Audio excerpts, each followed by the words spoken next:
Hi friends, இந்த வீடியோவில் நாம் இதை பற்றி பார்க்க போகிறோம்னா கார்த்திகை தீபம் சீரியல் ப்ரொமோ பற்றி தான் இந்த வீடியோவில் பார்க்க போகிறோம்.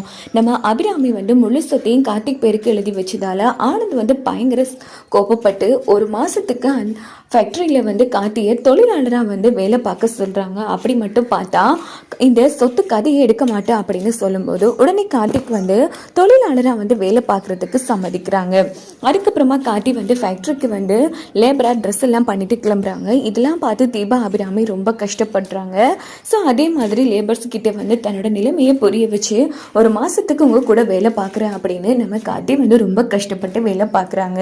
இங்கே பார்த்தோன்னா வேலையெல்லாம் பார்த்து முடிச்சுட்டு பணி முடிச்சதும் கார்த்தி வீட்டுக்கு வராங்க. பார்த்தோன்னா கார்த்தி கையில் சுட்டு வச்சிருக்கு. ஏன்னா அவ்வளோ கஷ்டப்பட்டு வேலை பார்த்துருக்காங்க. பக்கம் அபிராமியும் ரொம்ப வேதனைப்படுறாங்க. அப்போ எல்லாருமே சாப்பிட்றதுக்காக டைனிங் டேபிளில் உட்காடுறாங்க.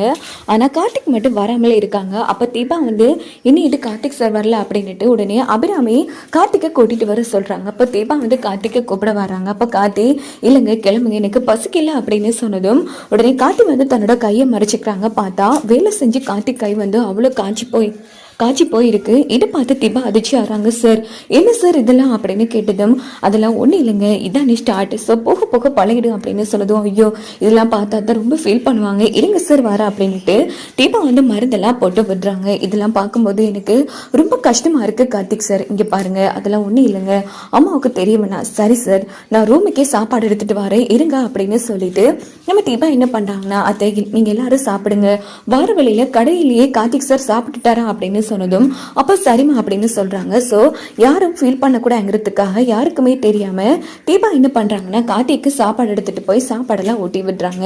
இந்த பக்கம் கார்த்தி நீங்க சாப்பிட்டீங்களா, முதல்ல நீங்க சாப்பிடுங்க சார், சரி நீங்களும் சாப்பிடுங்க அப்படின்னு நம்ம கார்த்திக் சொன்னதும் தீபாவும் சாப்பிட்டுட்டு இருக்காங்க. இன்னொரு பக்கம் ரியா நம்ம ஐஸ்வர்யா செம காண்டில் இருந்துட்டு இருக்காங்க. எப்படி ஆயிடுச்சு சொத்து கடைசியில அந்த கார்த்திக்கே போயிடுமே, இல்ல அந்த கார்த்திக் ஃபேக்டரியில வேலை பார்க்க கூடாது, ஒரு நாள் இடைஞ்சல் வந்தாலும் கண்டிப்பா அவனால பார்க்க முடியும் அப்படின்னு சொல்லி அவங்க ஒரு திட்டம் போடுறாங்க. ஸோ வளமை போல கார்த்தி ஃபேக்டரிக்கு போறாங்க. அப்போ வேலை பார்த்துட்டு இருக்காங்க.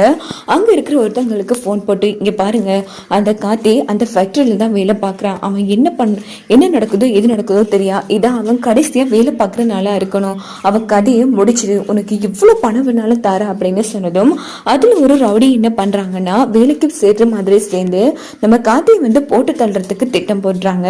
இன்னொரு பக்கம் என்ன பண்றாங்கன்னா கார்த்தி கீழே வேலை பார்த்துட்டு இருக்காங்க.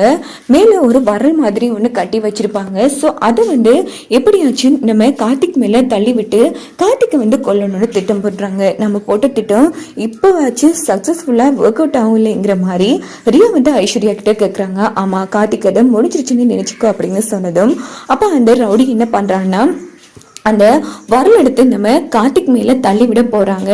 இப்படிதான் வரக்கூடிய ப்ரோமோ எடுத்துட்டு போக வாய்ப்புகள் இருக்கு.